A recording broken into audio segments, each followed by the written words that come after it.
5 തലമുറകളായി നിങ്ങൾക്കൊപ്പം PRS hospital. Nilambur തെരഞ്ഞെടുപ്പ് കഴിഞ്ഞപ്പോൾ തന്നെ PV അൻവർ കൃത്യമായി അയഞ്ഞു.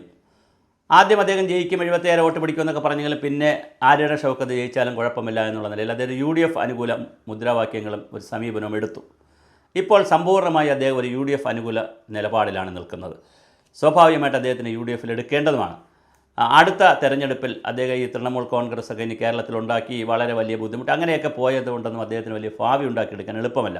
കാര്യം കേരളം പോലൊരു സ്ഥലത്ത് അങ്ങനെ ഒരു പാർട്ടിയൊക്കെ ഉണ്ടാക്കി എടുത്തു വരിക എന്ന് പറയുന്നത് വലിയ സംഘടനാ സംവിധാനം ആവശ്യമുണ്ട്, പണം ആവശ്യമുണ്ട്. കാര്യം കോർപ്പറേറ്റ് തെരഞ്ഞെടുപ്പ് ലോകത്താണ് നമ്മൾ താമസിക്കുന്നത്. ഗൗരിയമ്മയുടെ പാർട്ടി, MV രാഘവൻ്റെ പാർട്ടി, അതുപോലെ തന്നെ മറ്റൊരുപാട് പാർട്ടികൾ വന്നു. അതെല്ലാം പരാജയപ്പെട്ട് നിൽക്കുന്ന സ്ഥലത്ത് ഇനി ഒരു തൃണമൂൽ കോൺഗ്രസിൻ്റെ സാധ്യത വളരെ കുറവാണ്.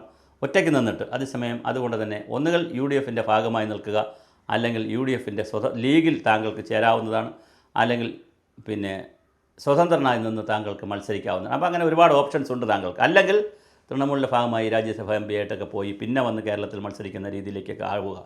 എന്തായാലും താങ്കൾ UDFലേക്ക് അടുക്കുന്നു എന്നുള്ളതാണ് ഞാൻ മനസ്സിലാക്കുന്നത്.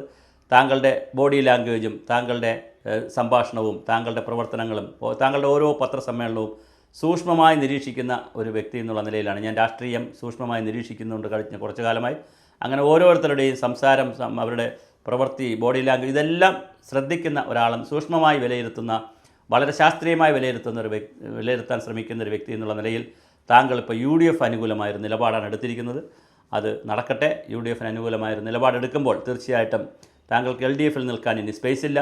CPMമായും CMമായിട്ടൊക്കെ അല്ലെങ്കിൽ പിണറായിയുമായിട്ടൊക്കെ നന്നായി പിണങ്ങിക്കഴിഞ്ഞു. ഇനി അങ്ങനത്തെ സ്പേസ് താങ്കൾക്ക് അവിടെ ഇല്ല.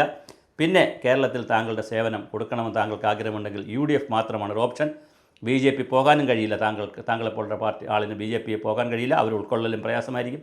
പിന്നെ താങ്കൾക്കുള്ള ഏക അസൈലം അല്ലെങ്കിൽ ഏക ഇടം എന്ന് പറയുന്നത് കോൺഗ്രസ്സാണ്, അല്ലെങ്കിൽ ലീഗാണ്. ലീഗിൽ താങ്കൾക്ക് ഒരു സ്പേസ് കിടപ്പുണ്ട്. അത് കുഞ്ഞാപ്പയ്ക്കും അതുപോലെ കുഞ്ഞാക്കയ്ക്കും അവിടുത്തെ ആളുകൾക്കും എല്ലാം താങ്കളുടെ വലിയ ഇഷ്ടമാണ്. അപ്പോൾ അതുകൊണ്ട് താങ്കൾക്ക് തീർച്ചയായും തങ്ങളുമായി ഒന്ന് ചേർന്ന് നിന്നുകൊണ്ട് UDFൻ്റെ ഭാഗമായി നിൽക്കുന്നതിനെക്കുറിച്ച് ചിന്തിക്കുക.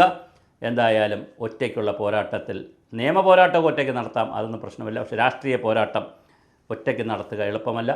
അതുകൊണ്ട് തന്നെ താങ്കൾ UDFൻ്റെ ഭാഗമാകുന്നു എന്നുള്ളതാണ് അറിയുന്നത്. താങ്കൾ UDFൽ പോകും എന്നുള്ളത് തന്നെയാണ് എന്നെപ്പോലുള്ളവരുടെ നിഗമനവും നിരീക്ഷണവും. എന്തായാലും താങ്കൾ UDFൽ ചേരട്ടെ. അതായിരിക്കട്ടെ. താങ്കൾ അൻവറിൻ്റെ രാഷ്ട്രീയം ഇനി UDF രാഷ്ട്രീയവുമായി ചേർന്ന് പോകട്ടെ. അതോടൊപ്പം അപ്പോൾ അൻവർ ശ്രമിക്കേണ്ടത്, നമ്മൾ ഒരുപാട് കാര്യങ്ങൾ അനാവശ്യമായും അനവസരത്തിലും വിളിച്ചു പറഞ്ഞതുകൊണ്ടൊന്നും ഒരു സമൂഹത്തെയും നമുക്ക് നന്നാക്കിയെടുക്കാൻ കഴിയില്ല. അങ്ങനെയൊന്നും ഒരു സമൂഹം നന്നായിട്ടുമില്ല. അവർ വളരെ ആവേശത്തോടുകൂടി സന്തോഷത്തോടെ കേൾക്കുമ്പോൾ സർക്കസുകളിൽ കോമാളികൾ വരുമ്പോൾ അവർ കൈയടിക്കും. ഡാൻസിന് പെൺകുട്ടികളൊക്കെ വന്ന് അല്പവസ്ത്രധാരികളായ സ്ത്രീകളൊക്കെ വന്ന് ഡാൻസ് ചെയ്യുമ്പോൾ അവർ കൈയടിക്കും. നൂൽപ്പാലത്തിലൂടെ ആരെങ്കിലുമൊക്കെ പോകുമ്പോൾ കൈയടിക്കും. മൃഗങ്ങൾ വരുമ്പോൾ കൈയടിക്കും. സിനിമയിൽ കോമഡി കാണുമ്പോൾ കൈയടിക്കും.